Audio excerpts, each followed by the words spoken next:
ప్రణాళికలు తీసుకున్నది. ఈ విధంగా ఏ విషయం వచ్చినా వాళ్ళకి ఇవ్వాల్సిన వాటా కోట ఇవ్వాల్సిందే, అదనంగా ఇంకొంత ఇవ్వాలి. ఎందుకంటే దశాబ్దాలుగా వాళ్ళకి అన్యాయం జరిగిందం చేకూరింది కాబట్టి వాటిని సరిదిద్దడానికి ప్రయత్నాలు చెయ్యాలి అని చెప్పి ఈరోజు మన ప్రభుత్వం ముందుకు వెళ్తుంది. అందుకే ఈనాడు సన్న బియ్యం ఇచ్చిన, రేషన్ కార్డులు ఇచ్చిన, రైతు రుణమాఫీ చేసిన, రైతు భరోసా పథకాన్ని అమలు చేసిన, ఇందిరమ్మ ఇండ్లు ఇచ్చిన, ఈరోజు దేవాలయాల అభివృద్ధి కార్యక్రమాలను చేపట్టిన, ఆదివాసీలను గిరిజనులను దృష్టిలో పెట్టుకొని వాళ్ళకి ఏ విధంగా మేలు జరుగుతుందో దాని ప్రకారం ప్రణాళికలు సిద్ధం చేసుకొని ఈనాడు మన ప్రభుత్వం ముందుకు వెళ్తుంది. గతంలో లేనంత గొప్పగా ఈనాడు దళితులకు గిరిజనులకు మన మంత్రివర్గంలో కానీ మన ప్రభుత్వంలో కానీ ఎంతో ప్రాధాన్యత ఇవ్వడం జరిగింది. పరిపాలనలో భాగస్వాములు చేసుకుంటూ ప్రణాళికబద్ధంగా వాళ్ళ అభివృద్ధి కోసం నిర్ణయాలు తీసుకుంటూ ముందుకు వెళ్తున్నాం.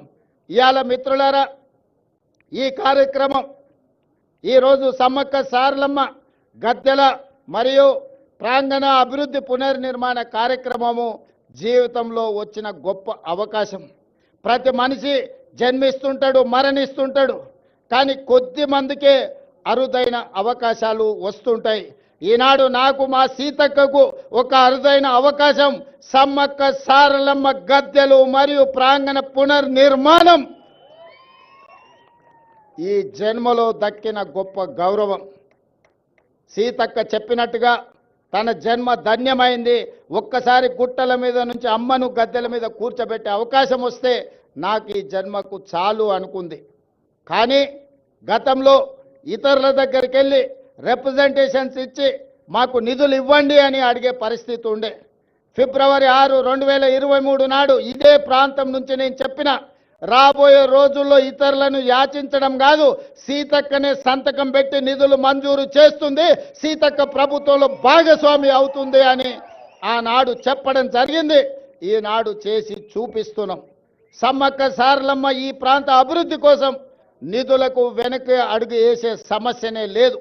ప్రభుత్వానికి నిధుల సమస్య ఉండొచ్చు, అవసరమైతే ఇంకెక్కడైనా తగ్గిస్తాం, కానీ సమ్మక్క సారలమ్మ యొక్క అభివృద్ధి కోసం ఎన్ని కోట్ల రూపాయలైనా ప్రభుత్వం విడుదల చేస్తుంది, సరైన సమయంలో పూర్తి చేస్తుంది. నిర్మాణ కార్యక్రమం మాదై ఉండొచ్చు, కానీ గిరిజనుల యొక్క సాంప్రదాయాన్ని కాపాడుకునే బాధ్యత వాళ్ళదే. అందుకే ప్రభుత్వం ప్రణాళికలు రచించి ప్రభుత్వమే నిర్మించడం కాదు, ప్రణాళికల్లో ఆదివాసులను భాగస్వాములను చేసినాం. సాంప్రదాయాన్ని పరిరక్షించడంలో ఆదివాసీలను భాగస్వాములను చేసినాం. రేపు జరగబోయే పునర్నిర్మాణంలో కూడా ఆదివాసీలను భాగస్వాములను చేస్తున్నాం. అందులో ఉండే రీసెర్చ్ స్కాలర్స్ని, అదేవిధంగా సాంప్రదాయాన్ని కొనసాగిస్తున్న వాళ్ళ వారసులను అందరినీ కూడా ఇందులో భాగస్వాములను చేసినాం. మామూలుగా సిమెంట్ కట్టడాలు కడితే అత్యధికంగా 100 సంవత్సరాలు మాత్రమే ఉంటుంది. సిమెంటుతో కట్టిన ఏ కట్టడం దాని జీవన ప్రమాణము, జీవిత కాలము అత్యధికంగా 100 సంవత్సరాలు. కానీ రాతి కట్టడాలతో కడితే వందల వేల సంవత్సరాలు ఉంటుంది. దానికి ఉదాహరణే మీ ప్రాంతంలో ఉన్న రామప్ప దేవాలయం. రుద్రదేవుడు ఆనాడు కట్టిన దేవాలయం 800 సంవత్సరాలైనా యునెస్కో లిస్టులో ఈరోజు చేరింది అంటే రాతి కట్టడాలతోని, గొప్ప నగిశీలతోని రామప్ప మందిరం కట్టిండు రుద్రదేవుడు. కాబట్టి ఇయాలటికి అది చరిత్రలో నిటారుగా నిలబడ్డది. అందుకే అధికారులు సిమెంటుతో ప్రతిపాదనలు తెచ్చిన సిమెంటు కట్టడాలు వద్దు, రాతి కట్టడాలతోనే కట్టాలి. రాబోయే 100 సంవత్సరాలకు సమ్మక్క సారలమ్మ మందిరం, గద్దెలు, ప్రాంగణం ఆదర్శంగా ఉండాలి, ఈ ప్రాంతంలో అభివృద్ధి జరగాలి అని ఈరోజు ప్రతి కట్టడం రాతి కట్టడాలతోనే కట్టాలని ఈరోజు నిర్ణయం తీసుకున్నాం. అందుకే ఇదొక గొప్ప కార్యక్రమం, జీవితకాల అవకాశం.